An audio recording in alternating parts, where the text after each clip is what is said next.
Hello, Chris Haskell from They Live by Film. For those of you that don't know, Adam and Zach and we've built a show over the last 2 years that's a combination of film discussion from three very different perspectives, as well as industry interviews with the leaders in the boutique Blu-ray and 4K community. For the interview portion, we started out with Craig and Dennis over at Deaf Crocodile, who were kind enough to give us time. And over the about 2 years or so, we've been lucky enough to already speak with Arrow, Severin, Mondo Macabro, Vinegar Syndrome, TerraVision, Radiance Films, Indicator, most of the OCN partner labels. It's been a blast. You can find us on Anchor or wherever you podcast under They Live by Film. And if you listen, please let us know. We'd love to hear from you.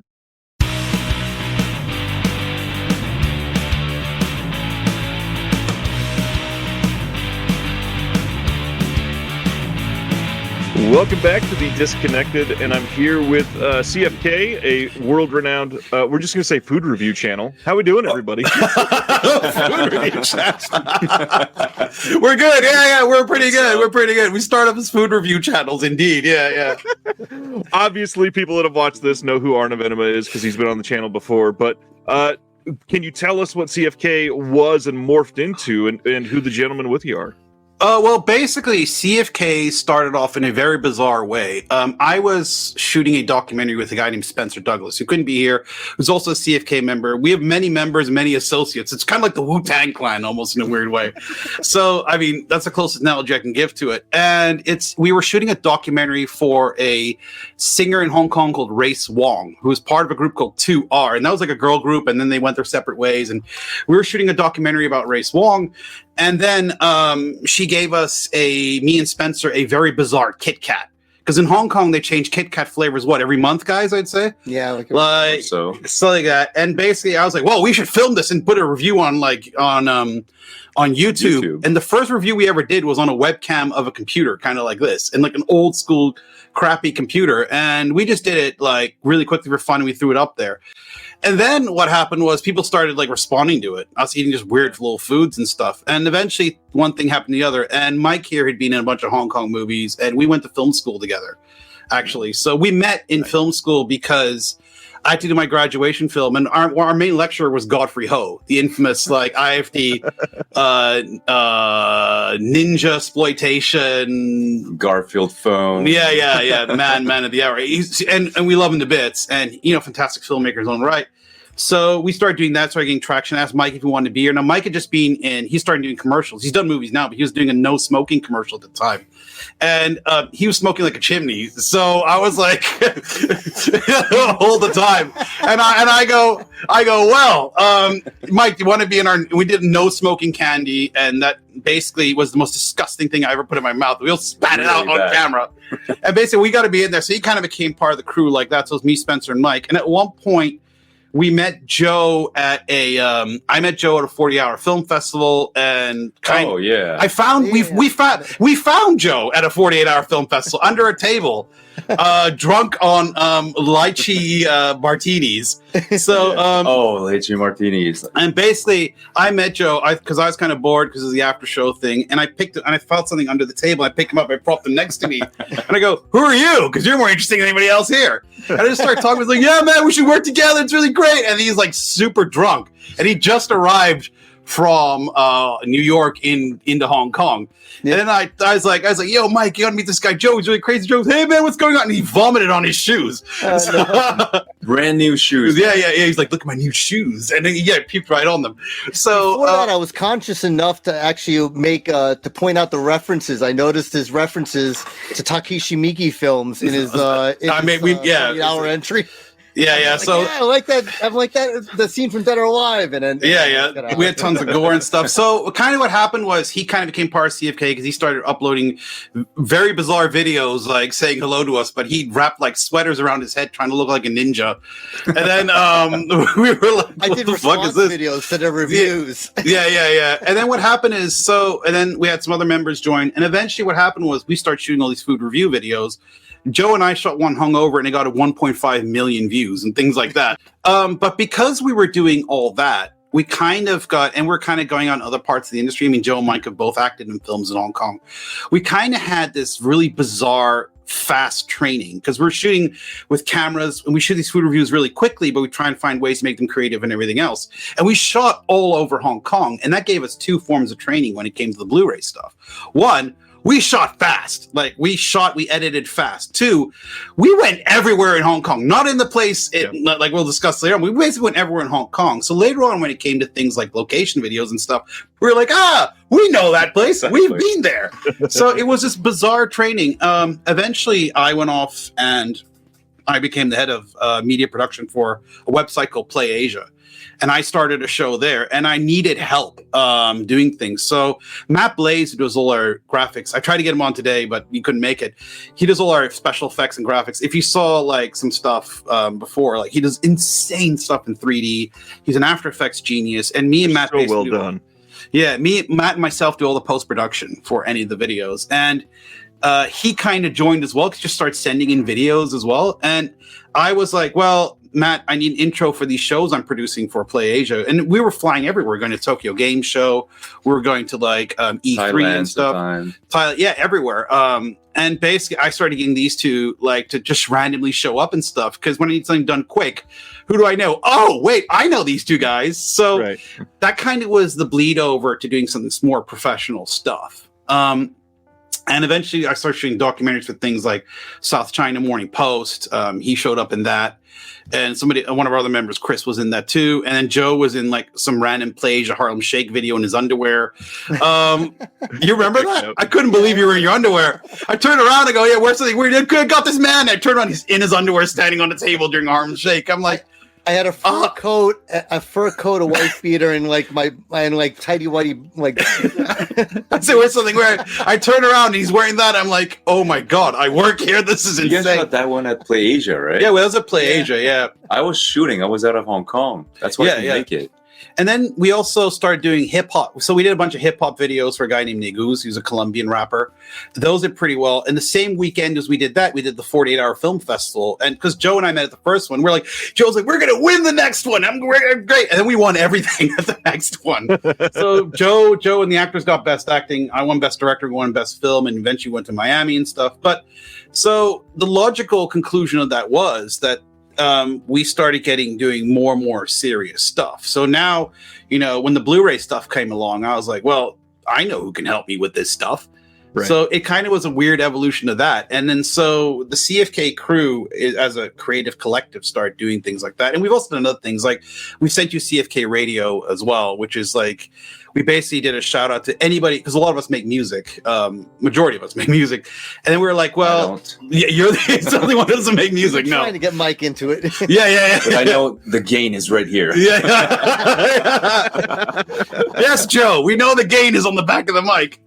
Anyhow, so we all started making music, and then we got in more like we did a lot of music videos, and we started doing like these fun things. We got associated with Mixmag and everything. We also did a bunch of commercials. At some we did commercials as well. Yeah.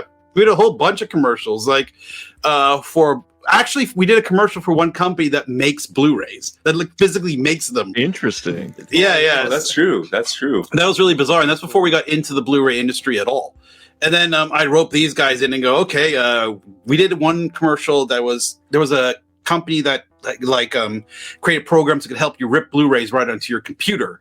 And then I had these 2 guys, and it's like a time-lapse thing that stand for half an hour in the middle of Hong Kong while we time-lapsed it. Things like that. And I was like, well, they'll do it. Like, it's good. So that was funny because we had to kind of like stand really still. But then people would approach us, wondering what was going on. So we occasionally get some like old grandpa just like staring at us, like just like waiting for us to move, and then like somebody would have to kind of shuffle him out of the way. Be like, no, we're doing something. Oh, okay. It's fun. Yeah, because your shot was in Mongkok. Yeah. My shot was on the beach. We'll send you that commercial as well if you want to see it. But that's right. That was fun. It was so we kind of got doing that. So yeah, it's kind of like people ask what CFK is. So the answer here is it's basically a creative collective, which stands for It's called Crazy from Kong. And in hindsight, I probably would have picked a better name, but I'm kind of now stuck with it because we're not crazy. We're like a collective from Kong, I guess, if you want to put it that way. But yeah, we made it. See, views were really crazy. Our earlier stuff was like a lot more crazy. Well, this man here for the food review things, we once tested. We ate. I think I sent you the video. We were doing a squid snack, and he pulled it out of the bag, and he's eating the squid snack. And it's kind of covered in this green stuff as he pulls it out of the bag. He goes, "Oh, pepper." Yeah, he goes, "Oh, this is a pepper." And he starts licking it. And we're like, "That's mold." And he goes, No, it's pepper, guys. It's pepper. It's pepper. We're like, "No, stop." And one of our we have a couple people who work with us a lot. Like Mike Leader is obviously somebody who works a lot with CFK. Yeah. And then there's CC Zhang, who was doing the video with her, who does a lot of voiceover stuff for us sometimes. And who was a host for me at PlayAsia as well. She did a show called Hyper Genki. And then basically, like, she was next to Joe, and she never met him before, and he starts licking this, like, squid thing. It's a green pepper, and she goes, "That is mold! Stop licking the mold!" And he's like, no, pepper. And she's like, "Oh my God! You told me this guy was wild, but you didn't tell me he's going to do anything like this." And when he discovered it was mold, he goes, "Oh no, pass me some whiskey, you'll kill the mold." Which I don't think is scientifically, like, accurate, that Joe, by the way. Disinfect the system. No, that's not how disinfecting mold works, you madman. Good try, though. Yeah, good try. Yeah, I mean, it was the closest thing he had. I guess the whiskey could have worked, but yeah. The other good one's the pandemic, the curry chips that you guys did, wearing masks and dripping everything into. That was the curry chips thing. I'll tell you a funny story about that. So I basically I don't know if I'm supposed to tell this story, but fuck it. Like we were after the curry chips, I was on the toilet screaming. I'm like, oh, and I tried, and Spencer took those chips too. So I wrote his wife and go, "Hey, could you do me a favor? Yeah, could you? I know Spencer's probably in the toilet right now. Could you film the door? I want to have him screaming and put in the video." She's like, "Absolutely not." So, we play pranks on each other every chance we get. We've anytime any Facebook computers open with Facebook, God. The things we've done to each other like that. It's just we'll be on we were on a serious shoot once. What was it for? I can't remember what it was for, but his Facebook was open, and I wrote on there that he likes Barbie and dancing to it and Aqua's Barbie girl in his apartment late at night with his eyes closed. And then I changed his and then I changed his Facebook to Arabic. So you have to try and get through it again. And basically what happened was, so I did that, and then what happened was, like, I realized he put it, because he's an actor, I put it on his fan page instead. So I done it on his personal page, and then he was like, "Yo, he put it on my fan page, and people are commenting stuff. I don't know how to turn his back because Arabic is like everything's flipped around, and it's in Arabic." So yeah, we did stuff like that. It was really fun. But yeah, anyhow, that crew is the crew that's responsible for all these all the Blu-ray extras that we do. It's basically comes from these characters here. Yeah, so those days were amazing, though. Yeah, those days were pretty good. Yeah, and as of recently, we've done other things. Like the stories get crazy. I mean, during Halloween, I went skateboarding. I've told the story before, and I destroyed my shoulder. And this guy here had to go film me like days later.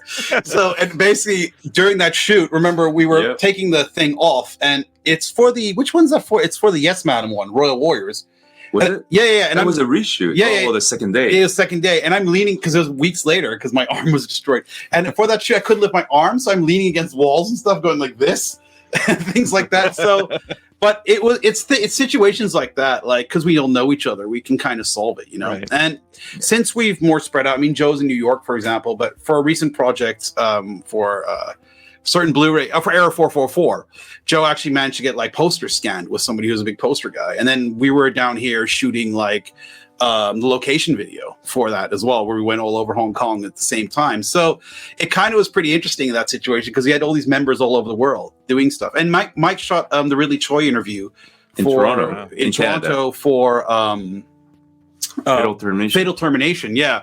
And then he sent it back to me in Hong Kong, and I sent it back to the Air 444 guys in America.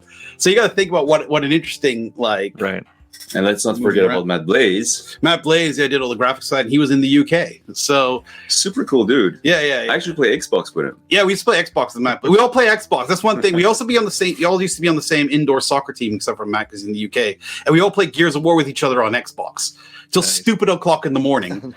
So we used to go back. Actually seen his face though, Or is I've it seen like Matt Blaze. Burial, where like he just like mysterious guy? Just exists. So I've worked with Matt Blaze. This is true. We've worked with Matt Blaze for easily over 10 years. 10 years more. Maybe like more. More, I think so. More. Since, I've lived in this 2013. 2009? 2000. Yeah. 10? I say so, yeah. It's been that far. Yeah, and we've never met. I've never met him in person. Yeah, no. And he's done literally all the graphics for all the CG for CFK. I've seen one photograph of him. That's it. And he's a really cool dude. But I speak to Matt, I think, out of all like the creative people I speak to and work to, I speak to Matt maybe every day. So, and it's all digitally and it's all online. But yeah, the CFK crew is kind of like spread out. But, you know, people come in and out of Hong Kong. I'm more or less always here. Sometimes I'm in Japan or Thailand a lot. And then we've actually never been in Thailand all together at the same time, which is bizarre. But we've shot stuff there individually and then had it done. So, I've met Spencer in Thailand once. Oh, you met Spencer in Thailand once. Yeah, that's true. Yeah. So, but basically, that's the kind of crew. That's kind of what CFK is. And then we've also got Crew our from Kong. crew from Kong. Yeah, collective. Crew from We still anybody who has a better idea for the C because I kind of want to drop the crazy. Yeah, we're not that crazy. No, we're not that crazy. Well, no. besides Joe. Besides all that stuff, besides all the crazy stuff we just told you, we just talked about licking like squid, moldy squid, breaking like That's mashing one up your person, arm. though. Yeah. on each other. Yeah. We've never puked on each other before. He puked on me.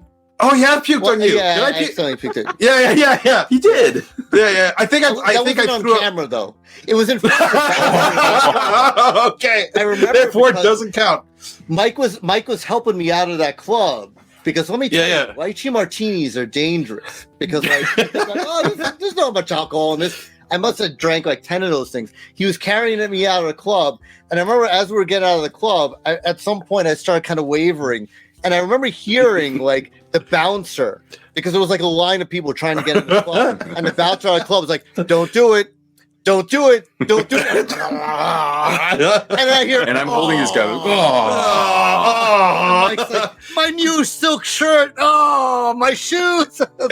And that's how this Blu-ray team of all the shit you guys watch at home. That's how this Blu-ray team gets formed. So if you want to know, it includes vomit and Godfrey Ho film school. So there you And go. mold.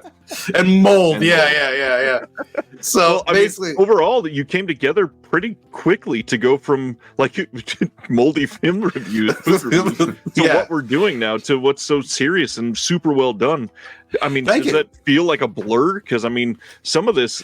When was the first video to now? first CFK video, 2007. 2007. Yeah, you check on your phone because. I mean, that's crazy to have a food review video to be worldwide production team together. Yeah. Literally, what, 12, 13 years later? It is kind of like 2009. Is it to the? You can check it out, but yeah, no. The evolution was, and it was really steady. I mean, it kind of was like the food review stuff. Then people saw the food. The CFK food review stuff got us work doing commercials and stuff like that. So we did some commercials. That's so wild. Yeah, and then like people were like, "Oh, you guys want to do?" And then all of a sudden, I got a job being a head of media production at this like this huge like one of the biggest online retailers for video games. And I was like, they offered me. I was like, "Yeah, sure." And I was like, "Hey, shit, guys, I got this thing. We gotta." So it kind of always goes that way. But for the Blu-ray things, because I was doing audio comms, and I was like, "Man, we can do more than this." And then 2009 is correct. 2009. Yeah. These guys. 2009. That's look how young I am there. Yeah. You were Ginger very ale young in Kit that Kat. video. Yeah. Ginger ale Kit Kat. Yeah. Pretty good ginger ale Kit Kat. Just should bring those back. And The so review was 2000. not positive. No, I don't remember really. Wasn't I have no idea. But yeah, Ray Swan gave that to as a Hong Kong celebrity. So in a weird way, she's responsible for this. So You're watching this right now. Go like the video. yeah. Go like the video from all those years back. Yeah. I'll link it below. Yeah, if that video spikes. But that's it. Yeah, so we started from this food review show. Then the commercials came. Then PlayAsia came. Then like small documentaries came for like South China Morning Post, also known as Gold Thread, which I don't think exists anymore. And then We also shot a bunch of serious short films at some point. Oh, yeah. Contest And for entry. Mushroom. Yeah. Yeah. And we did pretty well at the contest entries, and we were supposed to make a film all together. Like Joe and I wrote a feature film. Maybe I mentioned this before. Mike Leader will tell you about this. Joe and I wrote a feature film, which Mike Leader is going to be one of the producers on, and it was a really dark, like but kind of like the kind of things that we like, the kind of way we all talk to one another. We have the same film love, so we love like horror and exploitation and genres, stuff. Violence. Violence. Blood. Blood. We kind of like all that stuff. How many times have you covered meat and blood? Basically, if you hang around with me long enough, I will cover you in blood at some point. Like that's basically a rule of thumb. I've covered him in blood a lot of times in film school, and we threw buckets of blood on him once as well. But basically, and then through all that, somebody approached us to do a feature film, and then right before COVID, we were like really gearing up to do it with some really cool actors from like Europe and the States and everything. And we were so close. Like, the script was done, it was signed off, and then I'm like, I think it was we're after playing soccer. Someone goes, "There's this thing coming, like it's in China, it's getting really bad," and we're like, "Oh, what could that be? Oh, some virus going. Oh, well, hopefully that won't affect our movie." Lo and behold, we still haven't made it. Yeah. So, but there's been talk at Hong Kong Film Art about us getting together because I think at some point, because Joe and I have read several scripts together as well, and I think at some point that would probably be a logical progression. So, and we've been thinking about doing feature-length documentaries because we've done stuff for like Eureka now that is like 20 minutes long. Right. Like with Dub Masters was 20 minutes long and stuff. We're like, well, we're a fifth of the way there.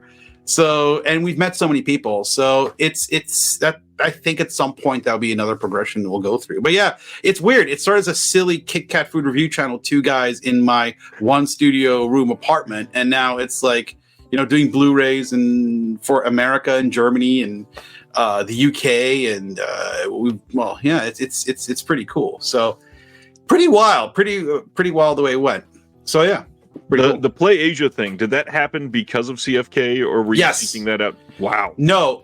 So the PlayAsia thing happened because I can't remember why, but I was talking to them about something totally different, and they saw my YouTube channel and go, "Hey, this YouTube," because even though we were food reviews, we were shooting them like in HD and lighting them and everything else, right. And we're doing all around Hong Kong to kind of show off Hong Kong. Which again, if you think about like the fact that people ask us how we do like the location videos, that's kind of how we figured it out. We know Hong Kong pretty well. Yeah, we know Hong Kong. Well, it's not that big, but like you still have to find little nooks and crannies and shit. And it's actually fun doing research. Yeah, it's kind of like treasure hunting. But yeah, then they saw that. He goes, "Yeah, you want to do something here? Because we kind of want to launch a media company." I'm like, "Yeah, sure." And then I remember telling them we should do something on green screen and everything else. That's a brilliant idea. Great. I went home and I was like, "How the hell do I do green screen stuff?" But eventually it worked out. But Matt Blaze did all the intros for that, and these guys showed up. He showed up in an April Fool's video that we did, in which he claimed that people believe that we claimed that what did we claim that Jeremy Renner wanted to make a Final Fight movie with me on April Fool's with him because he was doing he just did a film at that time, and people were like, "Oh, it must be true." And then we started getting all these emails going, "Oh, it's Jeremy Renner." You find out, and we also claimed that Justin Bieber is going to become the face of Wii U, which caused a lot of cancellation. And then they loved it, and then they got really pissed because they're like, "Yo, we're getting all these Wii U cancellations. People really think Justin Bieber's come the face of Wii U." We're like, "Okay, maybe that worked a little too well." Like, so they thought, "Oh, it's really funny," until they start getting all these Wii U cancellations. So yeah, but that happened like that. And while that was going on, we were doing short films and stuff like that, and then we were doing pretty well. Like we won some awards, and we did a music video for someone that won a bunch of awards as well, which they were both in. So yeah, and it bizarre. It just kept progressing. Like new stuff kept happening. You know what I'm saying? Right. It's like, oh, what do we do next? Oh, look at this. And I think now CFK, as much as we do Blu-ray stuff, we also do a lot of stuff in the music and audio realm, which people don't maybe realize. So we've got the radio. We have an actual radio show. We have CFK Radio, which is the music video thing, which we're going to do another one for, and Mike shot for that as well. Joe and me both do the voices for CFK Radio. And so there's like 2 cyberpunk hosts. That's our voices through vocoders, basically. I got a music video that was animated by Matt Blaze that I'm planning to drop pretty soon too. So. Oh, there you go. Yeah. Cool. There's so much crossover between the crews. So the amount of content that CFK actually puts out is pretty bizarre. And the whole way that the location videos happened was because of CFK as well, completely. Because we uploaded a location video for fun on our YouTube channel, and I sent that to who did I send it to? I sent that to Eureka, I think. And they were like, "This is really cool. Could you do something like this for a police story?" And I'm like, "Yeah, sure." And then I was like, "Okay, we'll do it for Police Story." And then myself and Chris Giblin and Matt Blaze, we made that. and we burnt ourselves to a crisp making that video. So if you look at my skin, we digitally changed some of my skin a little bit because it was completely fucking red. Because the first place we went to, like, I just burnt to a crisp, and we were like, oh my god, we gotta change this. And Matt, like, I digitally did that, and then Matt did all the intro graphics and everything else, and all the zooming in stuff and everything. So that's because of the CFK thing too. So CFK is kind of like also a test center in weird ways. And the early CFK documentaries were done on the channel, and then YouTube. And then what happened was, I think Mixmag saw it, and they wanted to do the Jackie Chan documentary with us about the video game things. And then Eureka saw that, and we made an alternate version for Eureka, and then they put that out. And since then, we've been like producing stuff for other labels as well. So. Nice. So Police Story was the first one. That's crazy. Police Story was the first location video, yeah, and that was based off one that we did, which Joe worked on as well. That's based on one that we did because we did one with multiple locations, and it says it's really funny. It says part 1 and part 2 is coming soon, and eventually we will do it. The problem is our YouTube channel started slowing down a bit because we're doing so much work for other people. Right. So it's pretty cool. Eventually we'll do another part 2 of that. And we still have a few of those shoots done. Segments, yeah, we've done the segments. Yeah. So my segments were never out. No, because we still have to finish the other 3 because we put 5 segments in one, so we cover different movies. But it's just like we just get really busy, so it's quite fun. And at some point, people have been hitting us about creating a CFK record label. I don't know if I'm going to do that, but there's more and more pressure coming in for that now as well. So because of the radio station, because every song we get sent to the radio station, because we did the music videos of people, we got in contact with the music industry quite a bit. And every song that gets sent to our radio station, except for today, because today we play classics just for fun, but every single song that's been sent to our radio station is an exclusive or pre-vinyl release. Wow. Mm-hmm.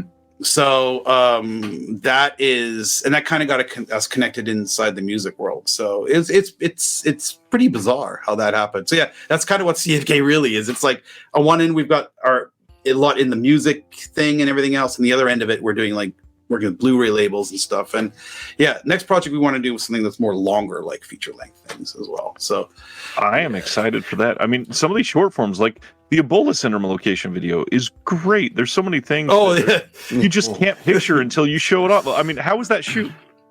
Well, you can talk about that. Well, we were all over the place. Yeah. Literally, I just watched it for the first time tonight. Oh yeah, you sent me the link. Yeah. So he got the blue because the Blu-rays were sent to you. Were sent to me, and then I gave you the Blu-ray, but you didn't have a Blu-ray player to watch it on because it's region B, because we're region A. So we haven't so the digital file sent over, and that one, it was really hot that day. Yeah, and then we were carrying a Steadicam thing with us as well. Like so a gimbal. It was heavy. Yeah, it was heavy. So we're taking turns carrying that and stuff. And shooting in the MTR was interesting. In the Metro was interesting because there's one shot in there. We're like, shoot it quick. And then this guy comes on and goes, we thought we were going to throw it. And I goes, what are you doing? We're shooting a thing about Ebola syndrome. I think he's kind of familiar with movies. Like, oh, cool. All right, just shoot it really quickly. I'll cover for you guys while you do it. All right, cool. We're like, okay. But we shot pretty fast. That one we shot in one day. Yeah, we shot that one in one day.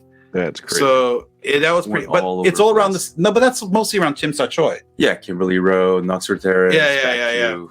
For the Run and Kill one, we shot all over Hong Kong. Yes, that is correct. That we shot at a military base. I'm still kind of like not sure we should have done. There's a jungle next to it filled with snakes as well, which I think I say in the thing. We should have went. No. I mean, I was all for it. Like, let's walk the extra mile, bro. Let's do it.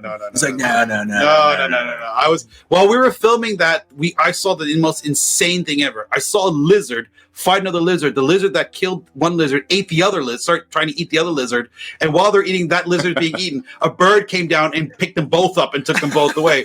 I was like, we are leaving. Where was I? I was sitting there with Chris, and that we just saw that. You go, what? And you were setting up a cam. I'm like, holy shit! Like, we got to shoot this fast. This place is evil.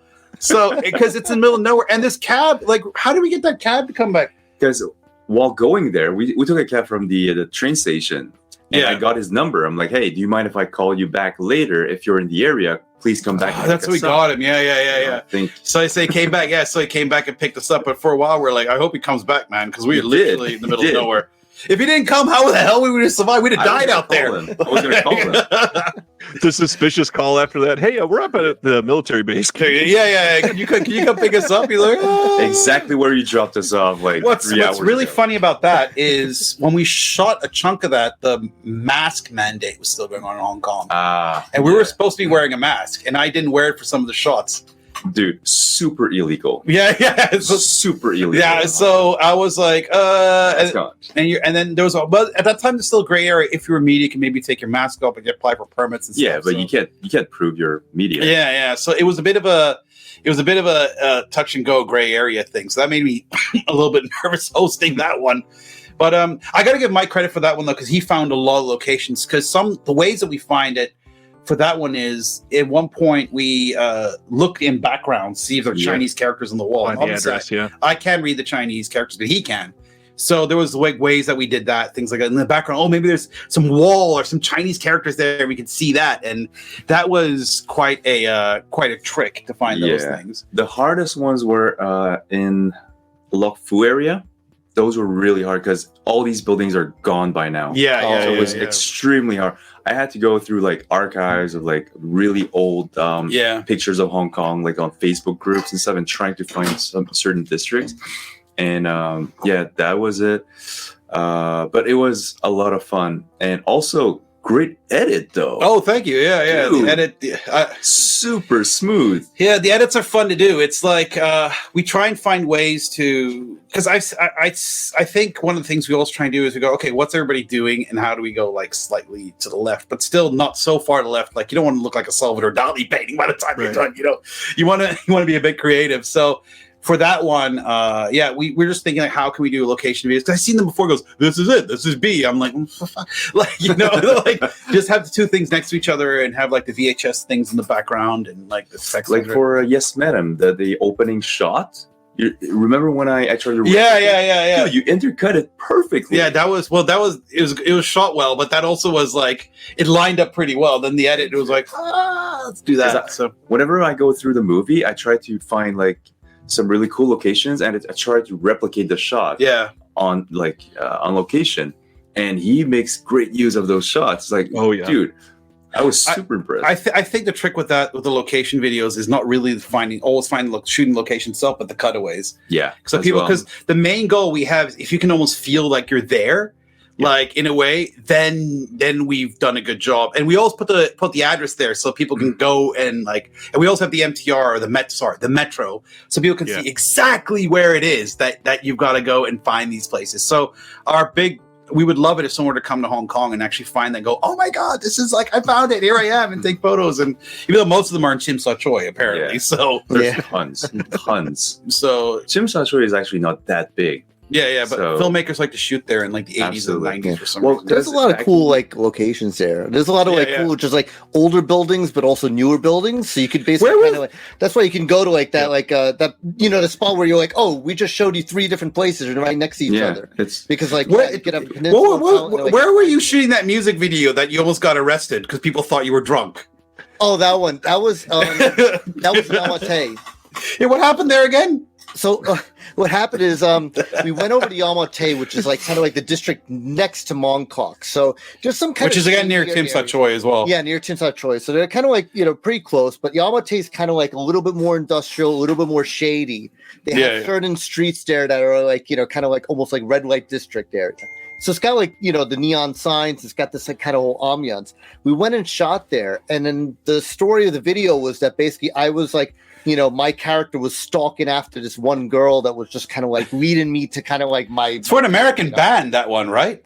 Yeah, American band that I, based here in New York that I knew. Yeah. And then so I actually had gone to New York. We shot on like a rooftop in Brooklyn, and then we intercut with these shots of like basically us making our way to like this party that turned out to be like the, kind of like a devil's trap type thing, like so what happened is I was being kind of chasing after this girl, and there's this one point where like the girl kind of crosses the street. It was a Louisa Ward, so Louisa Ward crosses the street, right? And I'm running down the street, And suddenly this gang of like six, I shouldn't say gang, but it was like a patrol of like a six PTU police officers. Police tactical units. And they're yelling at me in Cantonese. So I turned to my buddy that was like helping me out shoot this. I'm like, what are they saying? They're saying they're going to arrest you. I'm like, why? Because you're shooting without a permit? No, because they think you're drunk. I'm like, what? Why would they think I'm drunk? Tell them I'm not drunk. Yeah. And it's like, going back and forth. I'm like, what are they saying? They're like, they don't believe that you're not drunk. Why would you be running down the middle of Yamate? Some guaylo running down the street. You must be drunk. And it's like, we're shooting a music video. Show him the camera. Okay. And then they asked if they could stay there to like watch us shoot this video. I'm like, yeah, that's no problem. So they basically sat there, just like arms crossed, like watching a few takes, making sure we're legit. I love the fact that they see you. The first thing is he must be drunk. Drunk, like, you're drunk. You're a drunk white guy in Hong Kong. You're drunk, and he's not drunk at all. That's the best thing. So yeah, it was so scary because they wear like if you ever seen those PTU movies, like they wear the berets and stuff like that. Yeah, they're like SWAT team members, like, basically. Run at me like yelling, yeah.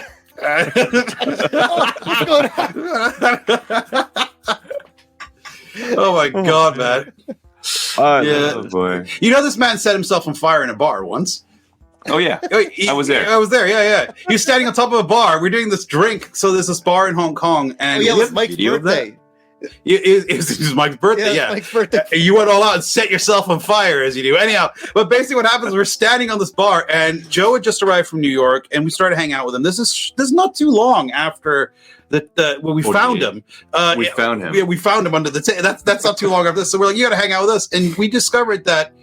Hong Kong we don't drink too much now, but back then Hong Kong had a bit of a drinking culture. There's one bar we liked to go to, and they had something called the Flaming Dr. Pepper, and it was 3 forms of liquor in a pint glass with 2 shots, and shots on fire. You drop it in there, so it's a flaming shot. You drop it in the pint glass, and you down the whole thing. Tastes exactly like Dr. Pepper. Yeah. I don't know if you have any drop of Dr. Pepper in it, though. No. It makes it taste exactly. It's like a secret drink on the menu. I don't know if you have it anywhere in America. Maybe you do, but it's called the Flaming Dr. Pepper. So we're like, Joe, you are going to stand on this bar because you're hanging out with us now, and everybody hangs out with us has to do the Flaming Dr. Pepper. Yeah, man, I'll fucking do it. Like, because he was like, yeah, cool, and like, okay, cool. We're standing there. We're like, okay, it's gonna happen, and he's standing on this bar, and he goes, okay, guys, here we go. The pint glass spills all over his arm. He goes, oh shit! He drops the shot glass on his arm. His whole arm goes on fire. We're like, oh no! And the people behind the bar are like, shh, like they put it out and stuff. And he's like, oh, my hand hurts. Like, let me look at your hand. I go, oh, it doesn't look too burnt. And It looks fine. Drink. Yeah, no. I said, look fine. So I ordered him the pint glass filled with ice. He's walking around with his hand in a thing of ice and saying hello. And then he fell asleep in a kebab shop after that as well.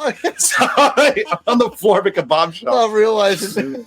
Yeah. The stories of living in Hong Kong. So when we were younger, a lot of crazy stuff like that happened. But somehow, like, that's kind of when we came up with a lot of ideas as well. We go, what we should do? We should do that. And the difference between anybody else is like, I think when a lot of people get trashed, they try that. We don't do this now, but when a lot of people like had a lot of drinks, they go, we should do this, that'd be crazy. And most people are like, yeah, that was really crazy. I said last night, I go, now we have to do it.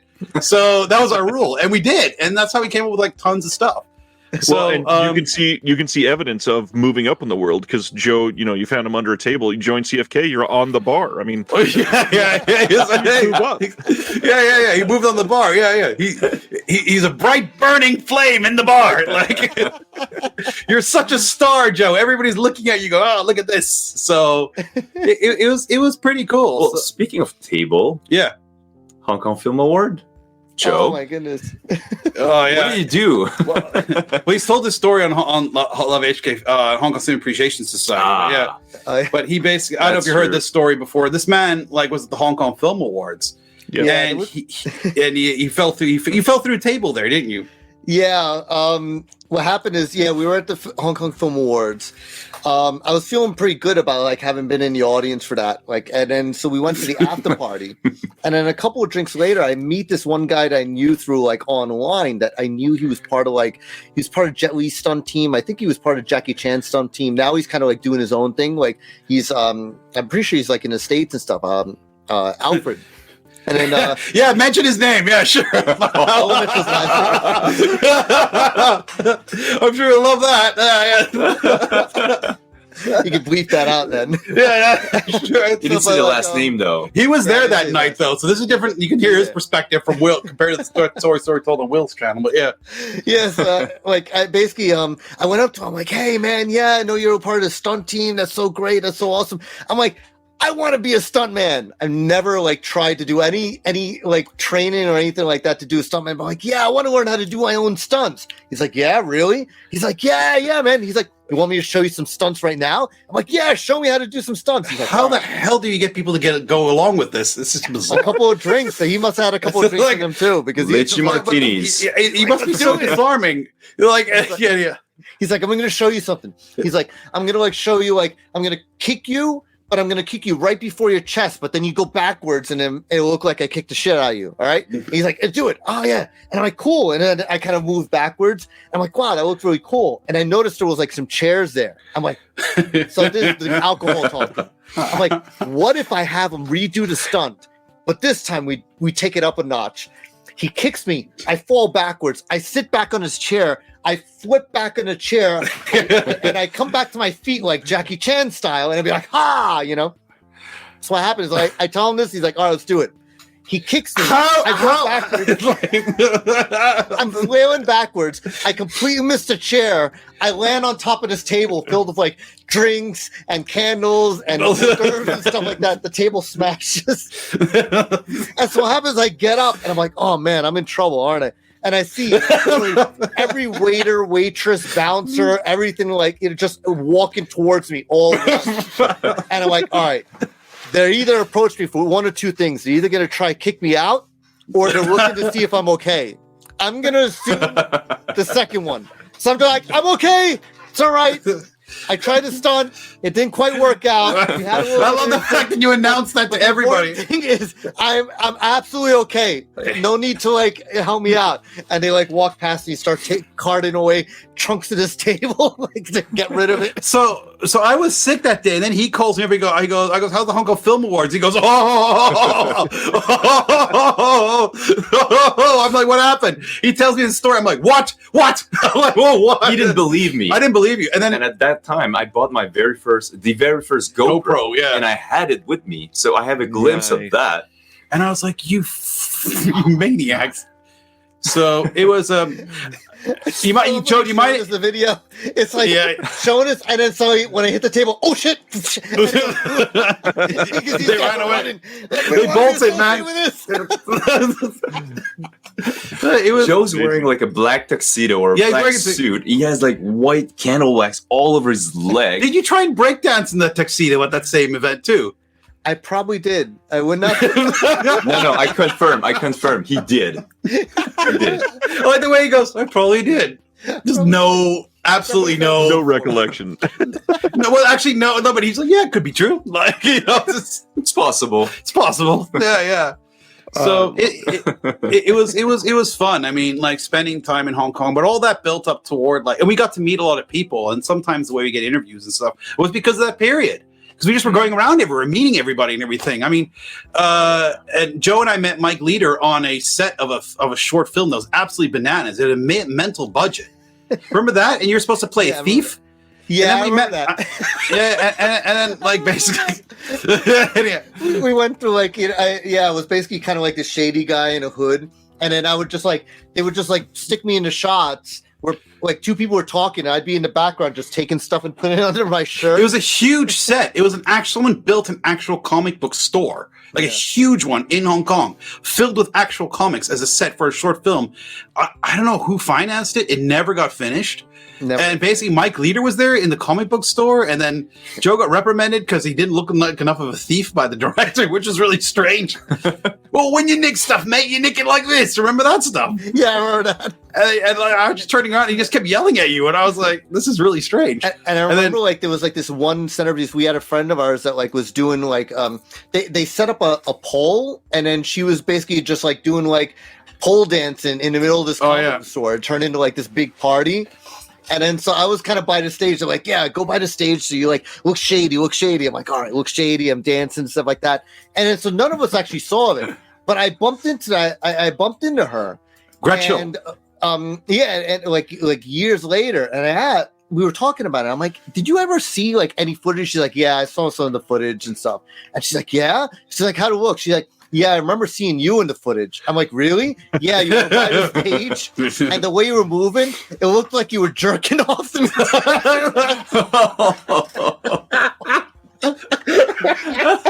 because I was like, I mean, that's pretty shady. I was being shady, but then like he's like, it looked like you were jerking off while I was dancing. It was the most disturbing thing. Oh my fucking Lord. That's not what I was trying to do. I was trying to look like a thief. Wow. And that's some weird thieves, huh? yeah, I know. Like, Joe, you're a strange man. But that's basically how. But that's the day that we all met Mike Leader. Well, that's the day that I met Mike Leader proper. And yeah, you weren't there for that one, were you? Nope. I think Spencer was there. Spencer was there as well. Yeah. So me and Spencer met Mike Leader proper, and Joe met Mike Leader a bit better later on in Film Art, I believe. Yeah. I heard about that one. You want to talk about?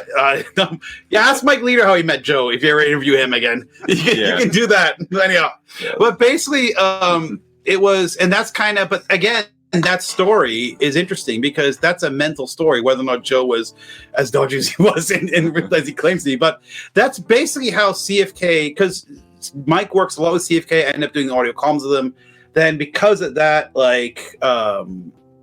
because of all that, like now we do the Blu-ray extras and stuff. So it's all interconnected in a very bizarre way.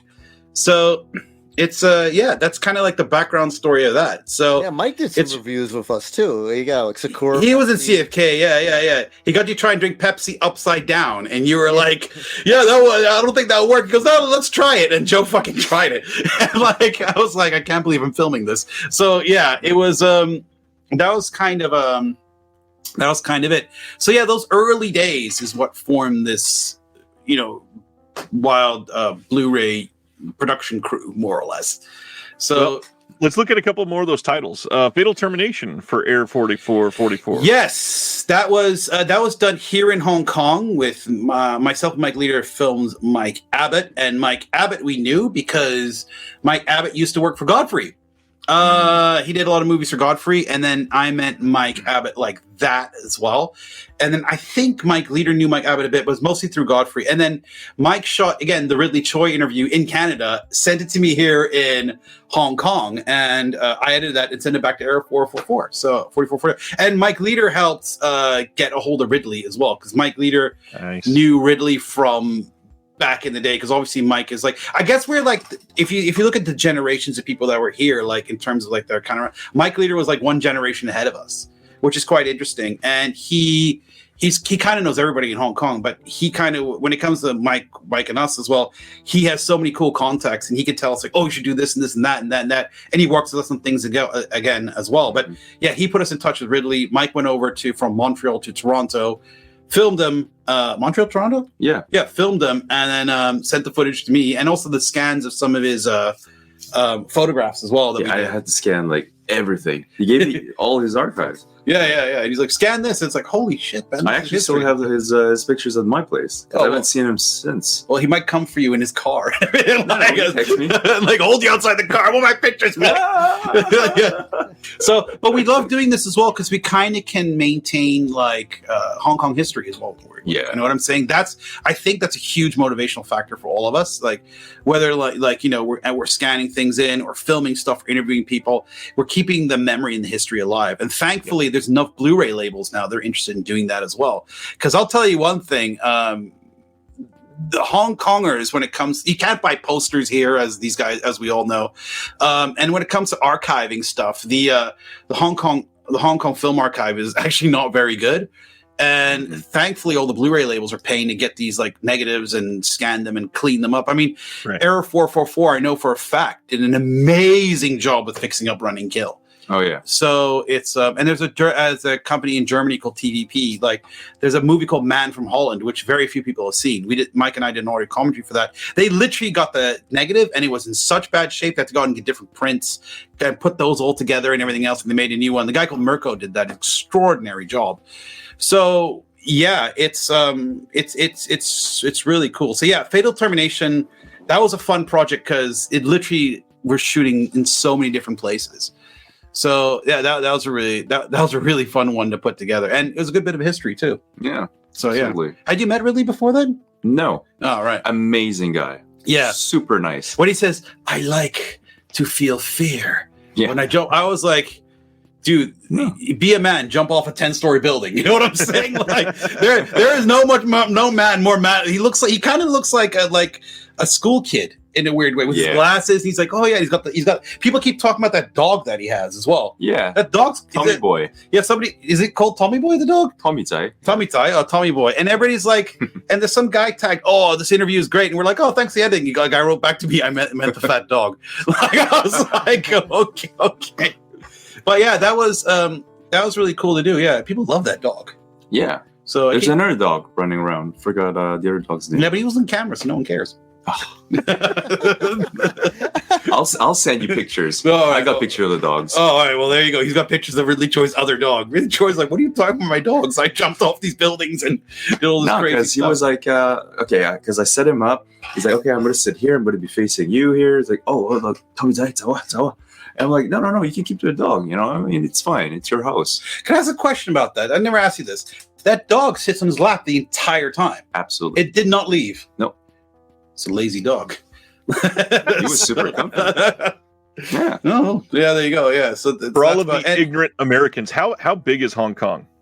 Because you're doing locations all over the place. Okay, well, the run and kill one, like that literally took us from one point. Okay, so the first one we did, that was Chris and myself and Matt worked on as well. The first one we did, that was killer because of Police Story 1 and 2. Yeah. And you could get from, okay, what's the furthest point to the first point in Hong Kong, would you say? Like New Territories to what? New Territories is huge compared to Hong Kong Island, yeah, but, for example. So they shoot, and a lot of the Police Story stuff shot in New Territories. Hong Kong's built in the warehouse in Tuen Mun.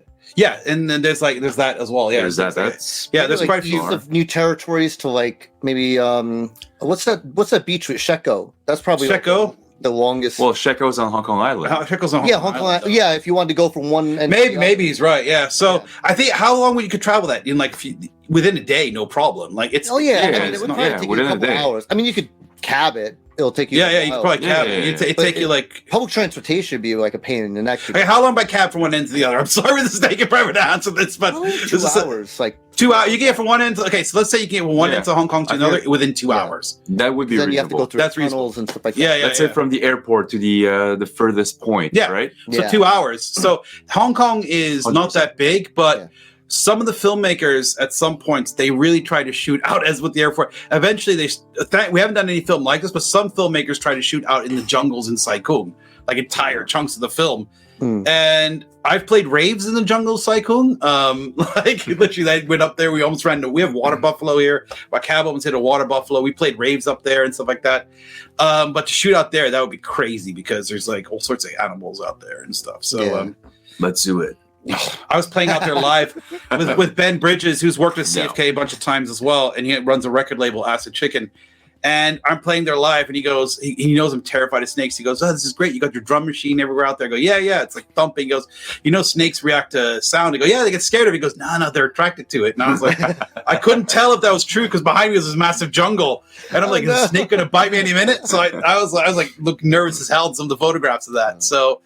Yeah, no, but Hong Kong, but one into the other in 2 hours. But we've shot, there's still parts of Hong Kong that have not been covered in the location videos for sure. Because it is very dense, is what it is. Yeah. So to find what it is, it's like there's a lot of mountains and what's funny about Hong Kong, because I actually looked up like geographically, it's about the size of New York City. And it's kind of separated that's a good analogy. In that kind of standpoint because there's like there's a peninsula that's like New Territories and Kowloon, and then there's one island. So it's almost like New York City, like the Bronx into like Manhattan Island. Like it's about the same type of a square footage. But then what happens is you have like different like almost like climates because you have like, farmland. And you have like mountains, and then you have beach, and you have mountains, and you have jungles, and you have like all this stuff, and then these Metropolis and like all within this one like little area, like and there's New York City, tons, Metropolis, and maybe some and there's tons of jungle here. Like people don't realize when they see the movies, it's like a lot of glass and concrete. Urban jungle. But there's literally like tons of like most is green. Most of it's green. People don't realize parks. That. There's tons of parks. There's tons of beaches as well. Beaches. So I think people don't realize that. So when it comes to doing location stuff and like all that stuff.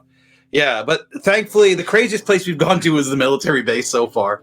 So far, so good. So far, so good. Yeah, we haven't. But I think a lot of film crews wouldn't have gone too crazy. Godfrey actually shot way in like the up in the mountains and stuff like that. He did ninja stuff. Yeah, so he had to be like running through the jungles and everything else. It's like, a lot of those Shaolin temples are in the mountains. So he has to kind of go up into like new that's true. Yeah. I shot at one of those. The one that like they shot Enter the Dragon at. I shot that for Dr. Z's. Did that ever come out? It came out. He doesn't understand. From what I understand, he doesn't understand like any kind of like format past VHS. he goes on these like occasional like road shows where he'll just put it up on a screen. Like he'll put it on like I guess he likes to put it on like actual cinemas, but he hasn't put any of them on streaming. He hasn't put. I think maybe he does DVDs, but like some occasionally DVD releases. All right. Okay. So while you're sitting there and Ryan being our witness, here's what I propose we do. Next time are you still in contact with Dr. Z at any way whatsoever? I have his email address. I haven't next time he comes here and he shoots here, we are going to make a documentary about him walking around Hong Kong and shooting here. Yeah, because he makes these Z-grade movies. I want to see, because you guys almost got arrested during that running out of a bank, right? Oh yeah. There was a scene where basically like for one of his movies he wanted to shoot like where two guys were like escaping from like a robbery, so they put like a mask on and then they duck into a corner and then like he comes out and he beats them up or whatever. So we had to shoot that scene of like, two guys with no permits and not warning the bank. No permits, no nothing. We just like guerrilla style. And then so it happens we went to the middle of Central, right around like Exchange Square, and then like had these two guys run out of HSBC with like bags and masks on, and they're running through. Like, this way, go, and, over there, and then run through. And then, so we look at the footage, and how is this a good idea? He's like, that was good. Can we do another shot? And then the two actors, like, they run back and like, we got to get the hell out of here. As we run through, everybody was like, oh my God, there's a robbery. Call the cops. They're like, it's only a matter of time before they're here. All right. We just got to do that one. We got to live with that one shot. That we jumped in the van and just got the hell out of there. Well, if Dr. Z listens to this at all, man, I want to make a documentary about you. I really do. Next time you come to Hong Kong, we'll follow you around. Everything. That's an open offer right there. Like, that is extraordinary, that. That's so. wild. Oh, it's pretty wild. The Stop Hit 2, I think it was. Yeah, that. Yeah. That, and he also did like a Monkey King one. We basically shot both of them like back to back, and I haven't seen either of them because they haven't come out on streaming. I don't know. Like I haven't been able to go to the screenings when he actually doesn't understand any format past VHS. It's amazing analogy. Although, you know what? Actually, Harry Du Young told me he once randomly saw on like. He was just watching like some San Francisco what do you call it, those public access TV channels. Yeah. And it was just like, he just was flipping the channel. He got to the public access TV, and then suddenly he saw one of Dr. Z's movies like on there, just like randomly, like 2 a.m. How does that work in America? You have to pay to put stuff on there? I think what you do is like you actually, I guess it depends from place to place, but the general idea is that like anyone can petition to go on there. You just have to kind of sign a slot saying like, all right, I have a show idea or I have a thing idea, and here's how it would be like, good for like such and such, because it's on a county basis. I don't think it's like it's not a national basis. Each county has like their own thing. So like, let's say me, like Westchester County, if I want to go in Westchester County public access, I could probably sign up and say, I want to show this movie, and this is why. All right, okay, yeah. And then you sign up for those slots, and then I think some people actually like do like a regular slot. They're like, all right, cool. Well, Dr. Z put his bank robbery movie on there, put his bank robbery which almost got you arrested. I missed it. Yeah. Well, yeah, that's that. How about Mr. Vampire? We haven't talked about that one at all. The Mr. Vampire one was really fun to do. There's another guy who works with us a lot, an associate called Alfred Chan. Not related to him. People think he's Mike Chan's brother. People go, it's so great that you let Mike Chan's brother do stuff with CFK. I go, no, that's not his brother. Alfred's really interesting because Alfred used to work for a company called Imaji. He's actually a very highly specialized digital lighter. So he worked on Astro Boy. He worked on one of the Ninja Turtle films and everything else. And he was like, hey, let's do some stuff together. I'm like, yeah, cool, man. So we basically, for that, we went all around Hong Kong and we interviewed people that were inspired by like the Mr. Vampire series. And then we end up calling up like friends of ours in the music industry, like rappers that we know. We go, oh, I know you're associated with a certain clothing brand. We talked to them, which was Raw Motion, and basically, put us in touch with that. And then the toys. Yeah. That's Foon Wong, who's a really good friend of mine. We have a toy up there that me and him designed together. Like right around there, Dude. We did that together. And he's like, yeah, I'll put you in touch with those guys. And then the hardest thing for that was we did the effigy stores as well, where they burn you can burn anything like cars, iPhones, COVID tests you can burn for the afterlife, which was completely insane. And then basically, and they were like, yeah, it's pretty insane. And they had a Ghostbusters thing on the wall too, which is really bizarre. Nice. Anyhow, like I was like, what? I saw that picture. And then I reached out to Mike because Mike actually was in a hopping vampire film. There's like a modern version of one called Sifu versus Vampire, which still isn't out on Blu-ray. Yeah. So I'm trying to figure out what. Yeah, and he plays the vampire in that. So I was like, well, could you talk about playing a vampire in that? He's like, yeah, sure. And so I shot my own interview. He shot his own interview, yeah. I was like, can't fight it. He's like, you can't fight it. Let's shoot your own interview. Oh, yeah, I can do that. So, like, he just shot his own interview. It was pretty entertaining. So when he's answering questions, he's like, well, yeah, he's talking to himself. Talking to himself, basically, on camera. So we did that one. That was really cool. So basically, that's how that came together. And the bizarre one is we managed to interview that Taoist monk who actually helped he's part of the group that helped advise the actual Mr. Vampire. And originally I thought I was just interviewing a Taoist monk, and Alfred goes, oh no, this guy actually his crew actually advised Mr. Vampire. I'm like, what?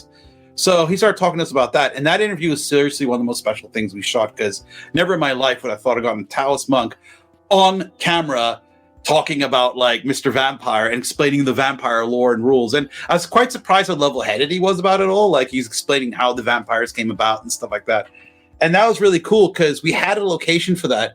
And we went in there and it kind of was the last minute. The guy was like, oh, you can't shoot that stuff here. So then we went into the park and we shot it in the park. But then the lighting was really dark and kind of dim. And I had to cut a light with me. So I threw a blue light on him and stuff. And we shot that in there. And it was...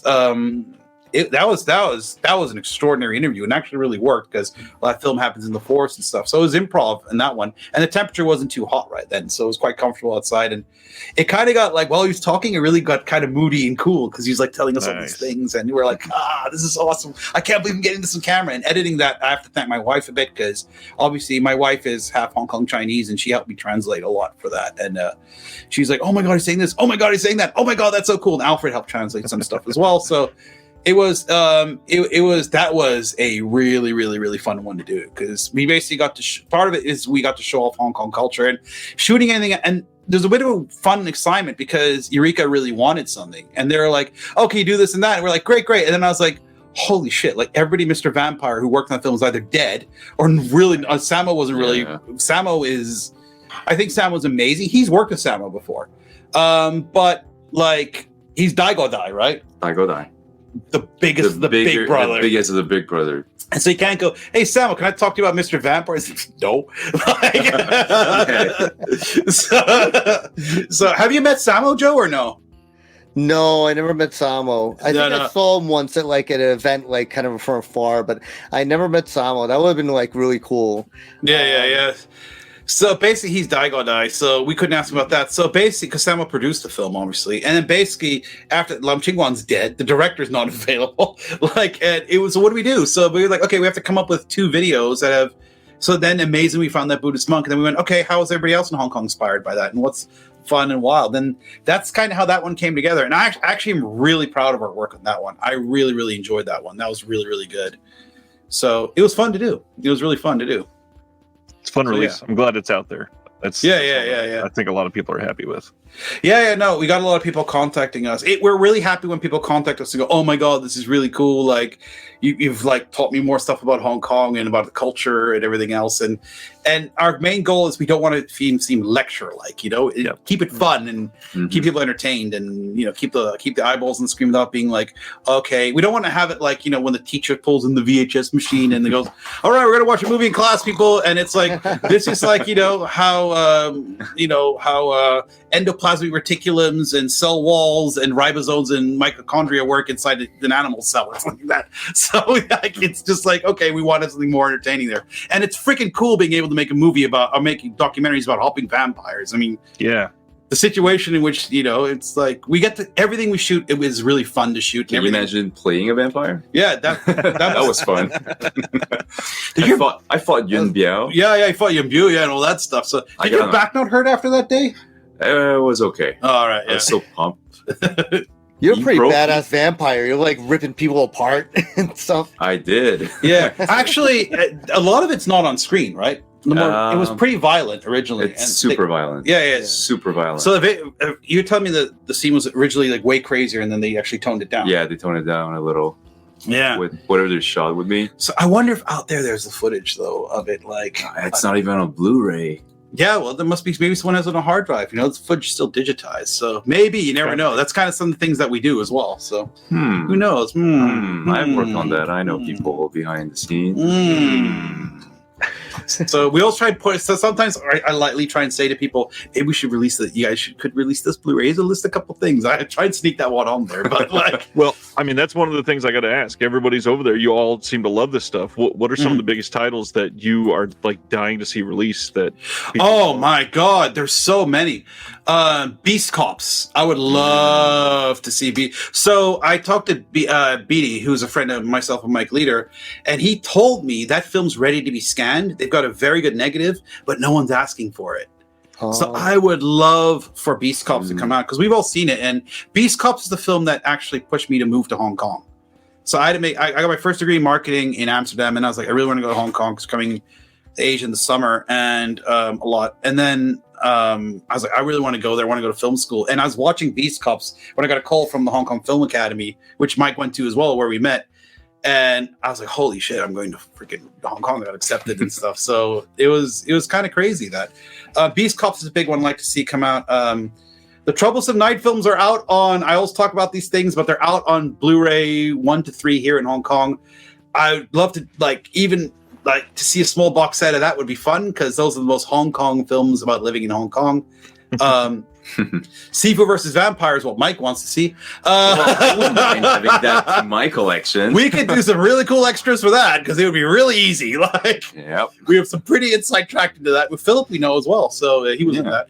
And then Vampire's Breakfast. Vampire's Breakfast, yeah. Yeah. What do you love? I was gonna say I'd love for there to be enough demand for there to be a Love Stock Blu-ray release. With so many labels being super excited on Hong Kong stuff, does it feel like there's this rejuvenated interest over there to you? Yeah, well, it's a two-part answer. I don't know how you feel, but it's for me, I think there is a rejuvenated interest, and now it's the most interesting point because even though we did the special features for Police Story and all that stuff, I think the Sammo Hung films and Jackie Chan films are like imagine you've got a cake and that's like a little icing on top. Mm-hmm. Or now we're starting to get under that freaking icing, and there's some good stuff there, man. I mean, they put out I know Vinegar Syndrome put out Biozombie. I would have loved to have worked on that because we had tons of archive stuff we could have done for that. Some it's online. We shot a location video for that we put on our YouTube for free channel. That these guys are both involved with, and it's on our YouTube channel. And we had so much more we could have done for that, but unfortunately, that didn't happen. Then there's we're starting to get to some Category 3 stuff, which we are all fans of. So, but there's so much good stuff out there. Unfortunately, some Hong Kong films will never come. We talked about this on our YouTube channels. It will never come to the UK or America because they straight up lifted tons of music like illegally and just put it on the Blu-ray. And go, there you freaking go. And I'm like, 9413. 9413 is a big one. But that's a cool film. And it's a really crazy, down and dirty police film. And we still haven't, I think, totally seen the Hong Kong films that are really like grungy and really like show Hong Kong. Like we haven't seen very many dirty Hong Kong films. We've seen a few. Like I think Ebola Syndrome kind of shows it. You know what I'm saying?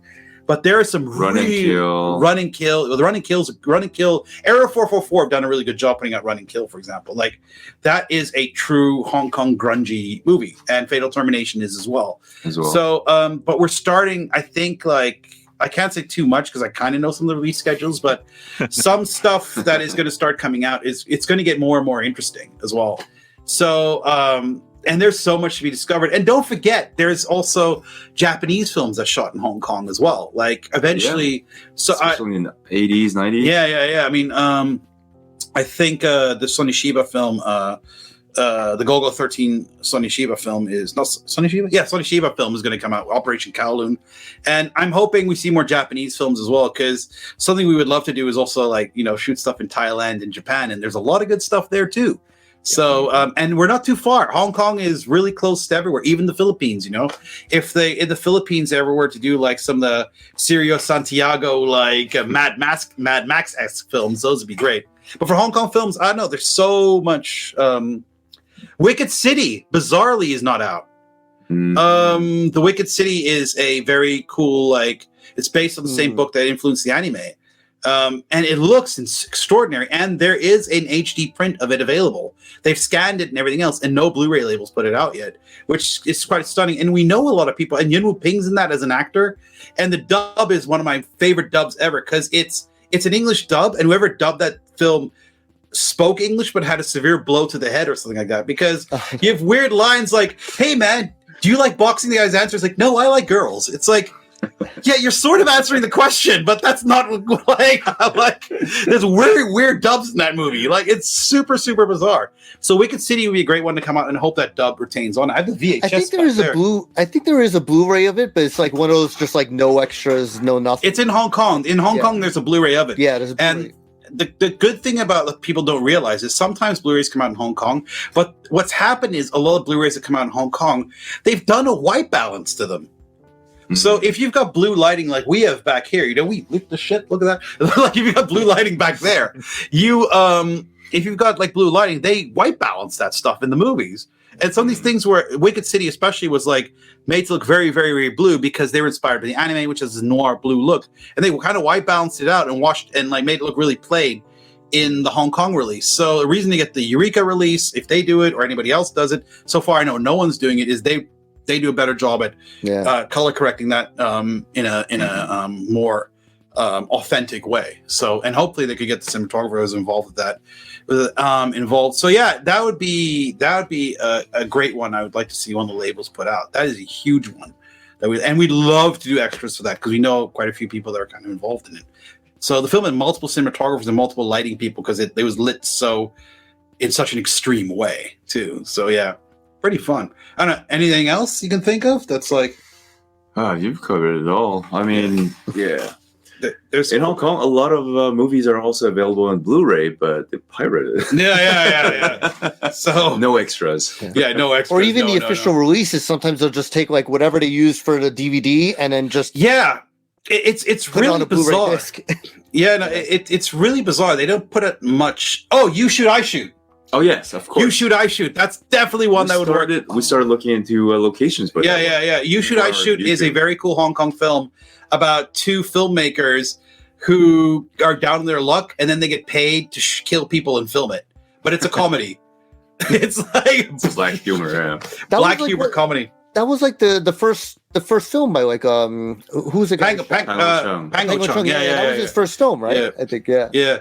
Pango Chung once said, if you want to get your film a really good rating, you go very early to the rating office because everybody's half asleep, and you pressure them for the rating really quickly, and they'll just go whatever 2B, even though it's category 3, and that's why his films have these really low ratings, even though they're completely fucked up. So because he's really good at that stuff. So he really clever guy. He also wrote Full Time Killer, which also doesn't have a release in the West. Mm-hmm. So I wouldn't mind that. And there's tons of Johnny To films like that don't have releases in the West. Mm-hmm. So The Mission, I think, doesn't have one. And classic. Yeah. And what's the sequel to The Mission again? Exiled. Exile doesn't have one either. So the list maybe France, I think maybe Exile is out, but the list is there's interesting stuff. The number one film though, I would like to see a Hong Kong Blu-ray of, or a Blu-ray of in the West, and I don't know if it'll ever happen because the film might be too crazy to handle, is Underground Banker. Underground Banker.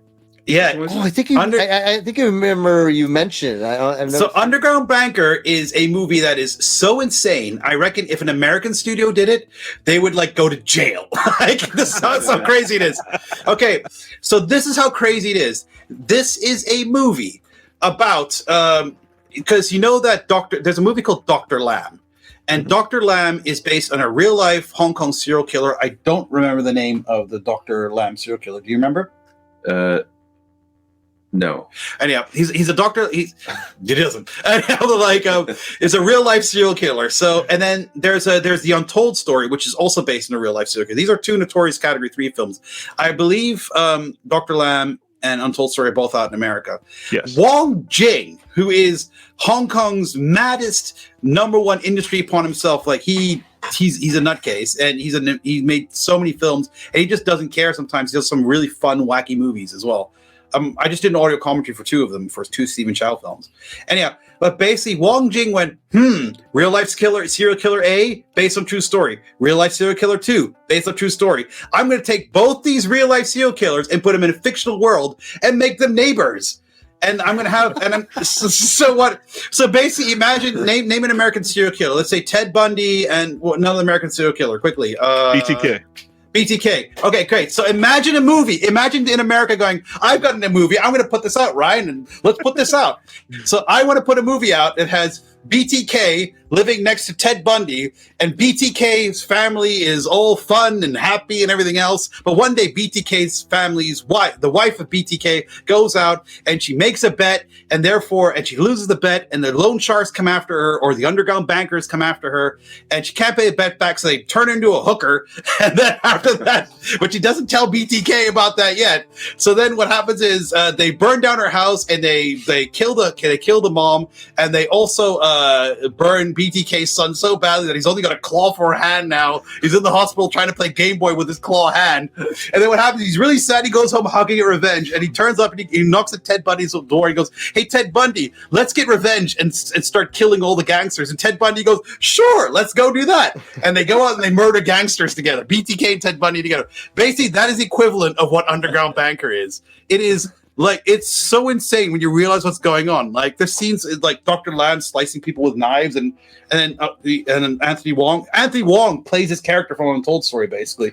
He gets a cleaver, and he goes "Cha Siu," and he starts hacking people up, and it's like, I can't believe this movie exists, but it is the craziest Category 3 film ever made. It's maybe the craziest Hong Kong film ever made, and it's by Wong Jing. It's shot competently, but you're watching it going, how did this ever make it to screen? And it's never been I think there's a Laserdisc and a VCD. I don't think I've ever seen a DVD of it, but I know I'm pretty sure it's somewhere in the vaults and could be teleseen. But it's a dark comedy as well. That's the other thing about it. It sounds dark. I literally already have it downloading since you brought it up. But you got to imagine that. Imagine the gaunt to do that. Imagine going, and Wong Jing's like, "Hey, it's awesome." But yeah, it's this film that celebrates everything. Like Ebola Syndrome, in my opinion, is a comedy that like just takes all the Category 3 genres and pushes it to 1,000. I mean, obviously they did Untold Story was a Category 3 film, Taxi Hunter not Category 3 2B, but the fact, and then that was kind of making fun of the genre almost, and Underground Banker times that by like 1 million. It's just like, hey, let's take real life serial killers and put them in our movie and have them be best buds and make them really sympathetic people, and they kill the gangsters. And the final scene of that film, just when you think any crazy, I'm not going to spoil it for anybody who sees it, the final scene of that film is like, what is happening? So my wife was watching it with me, and she was like, "What is this movie?" And then she's like, and she was like, because she used to be watching horror films and crazy stuff, and very rarely she sit down and go, "I'm going to watch this with you because I cannot believe this is real, and I've got to see what's happening next because this is like as mad as it gets." So yeah, Underground Banker would be great. I don't know who have the guts to put that one out, but it's pretty fucking crazy. So yeah, That's something I would love to see. So Wow. yeah, underground Well, banker. CFK has done seemingly everything. What's the next phase? Anything coming up that's exciting? Well, we've got a lot of Blu-rays we're obviously working on. There's one release I would love to talk about, but I can't say it right now. I'll tell you after we stop recording. but there's some stuff. And look, I think the next step, honestly, for us would be on the music side, maybe we'll get involved in like helping other people like put out music and stuff like that at some point. We just got to figure out how to do it. We still got to consider that because so many of us make music and there's some people who send us music. So that's on the music side. Radio show will keep going. In terms of production, I think. Oh wait, we didn't talk about Synthasia at all. Oh, Synthasia, yeah. Well, that's basically we made a synthesizer. So basically, Synthasia is about. We just went around Asia and interviewed people. It was mainly Matt Blaze and myself on that one. And basically, since I'm so deep in the synthesizer scene and the music scene, we went around and interviewed. Synth companies. So we interviewed Psy Modular, and Psy Modular kind of knew us because they saw CFK Radio, and that was our inroad to that. And then they were like, let's do it. And I played live with them the night before because I play live music as well. So it's connect there.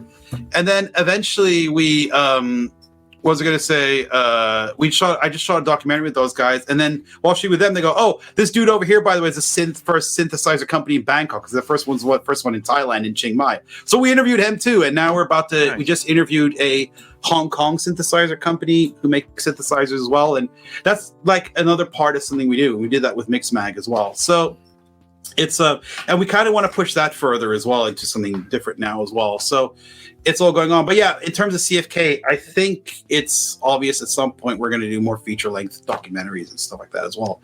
And we have concepts we've been working on for a while. Neon Grindhouse being one of them. And that's basically everything you see in the documentaries that are on the Blu-rays times 100, like wild editing and hundreds of scanned photos that we have. And that's more getting everybody on board because it really follows Hong Kong exploitation cinema. So Ghosts, Category 3, everybody. And we've racked up some really cool interviews for that. But it's going to take us a little longer to finish. And then we've got some other documentaries we're thinking about doing, but it's just going back and forth, seeing which one we want to do. And so, yeah, I think feature-length documentaries, and hopefully we get back to doing Noriko one day, because we were really close to doing that. He actually was going to play 2 characters in that, or 3 characters in that. Yeah, and we were super close, and Joe was supposed to be in it as well, and we were going to shoot a whole chunk of that in the Philippines, actually, as a horror film, because we had Pedro Lopez is going to help us out with that as well, who's done Maria, which we did really well on Netflix, and Mike Leader's on board for that. And literally a lot of connections we have would be involved with that. And it was really cool. So at the last Hong Kong Film Mart, we talked about doing it again. So it's that'd be in the future. But yeah, we love doing documentaries and we love doing stuff like this. And we love working at the Blu-ray labels because a big part of what we're doing, I think, is keeping Hong Kong culture alive. Yeah. So, yeah. And we like to have fun. You know, yeah. Everything we do is something we like, we love. Yeah. So and it's figuring out a way to we figure out ways to somehow stuff happens sometimes. So we just have that, and we've also been secretly working on some other stuff. Like that's if you look at our Instagrams, there's one thing we've been working on. With that secret project. Yes, the secret project thing. The secret project. Oh yeah. Yeah, which we're all involved with as well. So, and that goes again into another medium that we're all into. I mean, we're big gamers, so you can guess kind of what that could be. So there you go, secret project. Well, if you look at it closely enough, you know what it is. So yeah, but that's a really fun one. So yeah, in terms of what CFK is doing, I mean, we definitely want to keep doing the Blu-ray stuff. We want to do more documentaries and other things, and we're kind of jumping into other mediums and music side. Yeah, we're doing more stuff as well. And the next CFK Radio, that's definitely going to be like a big one, the music video type thing, because I think we got 230 songs for that. So we're kind of going through. So it's kind of like, wow. It's like, okay, we got a lot of submissions because it got onto a lot of like the music sites and stuff, and we started shooting music videos for that already. But because we get so much work from other things, okay, it's a bit of a jungle, like a thing moving stuff around, and so yeah, but it's cool. It's really fun to do. So yeah, as a creative collective who get to do stuff like all over the planet, and because we're also like in different continents, it's quite exciting. It's really fun to do. That's awesome. Yeah. So yeah, it's pretty good. Also shout out to Johnny Brown, who's my co-host of the radio station, and stuff with us as well sometimes. So yeah, pretty cool.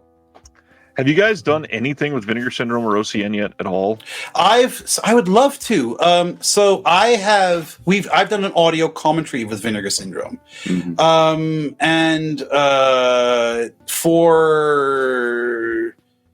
I've done over maybe 150 audio commentaries. So I gotta rack my mind up. Which one did I do? I did one.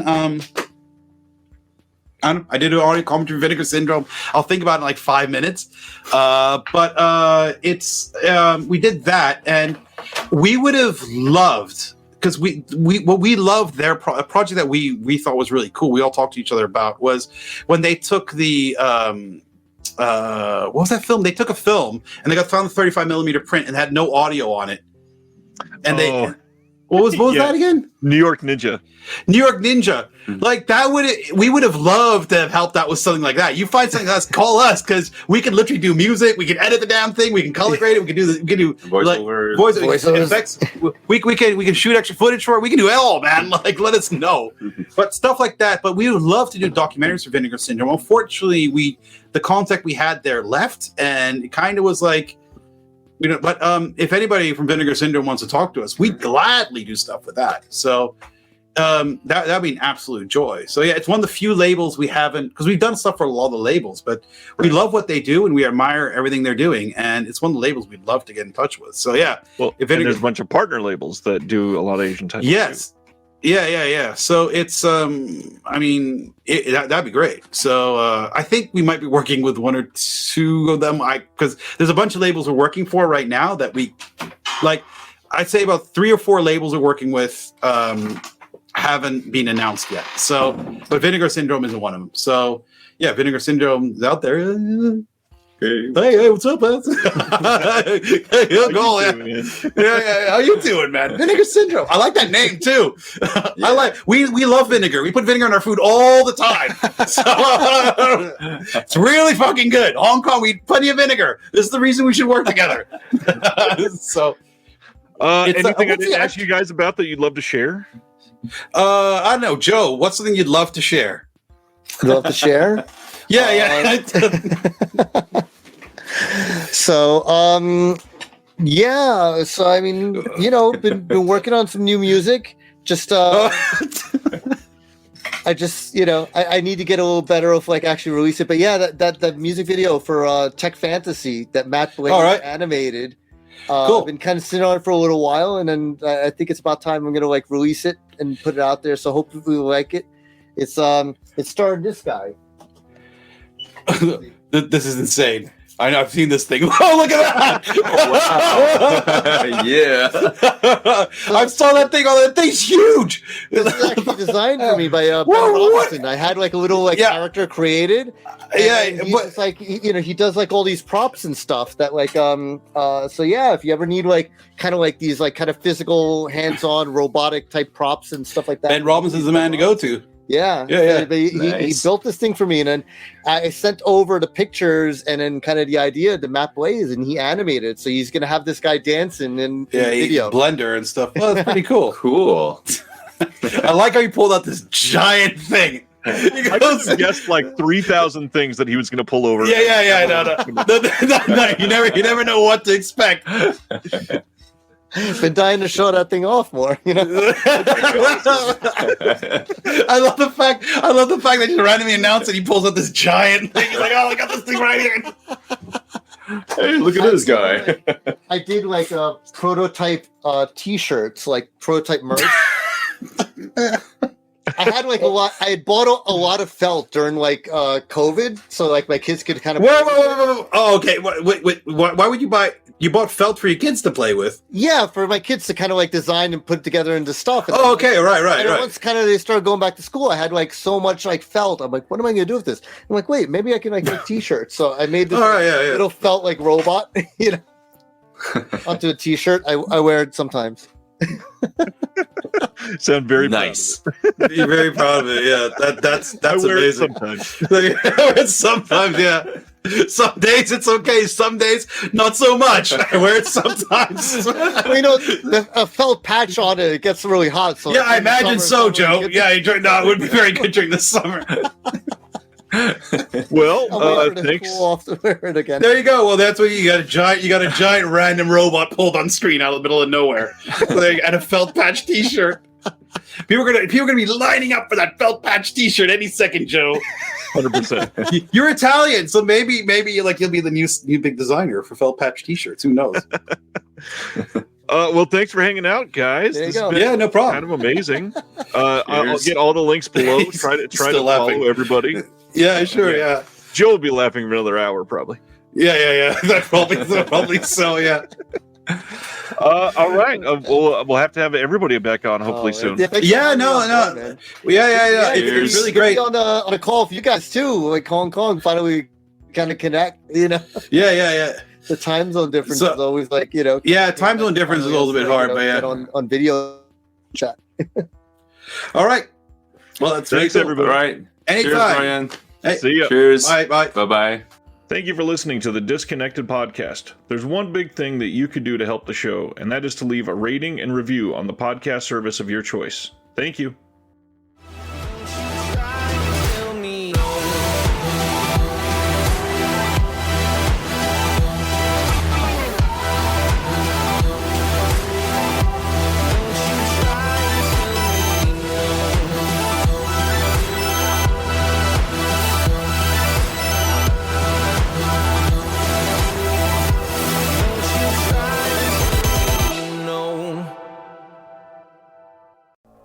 If you're looking for more horror outside of the mainstream, look no further than Unsung Horrors, a podcast about underseen horror movies. I'm Lance. And I'm Erica. Every other week, we'll cover a horror movie with fewer than 1,000 views on Letterboxd. We'll even give you double feature recommendations to pair with the movies we discuss. From gothic to shot on video, from slashers to comedies, from giallo to J-horror, we'll cover all the subgenres. So join us as we unearth these hidden gems of horror. Follow us on Instagram, Twitter, and Facebook, all at Unsung Horrors, available wherever you listen to podcasts. And part of the Someone's Favorite Productions podcast network.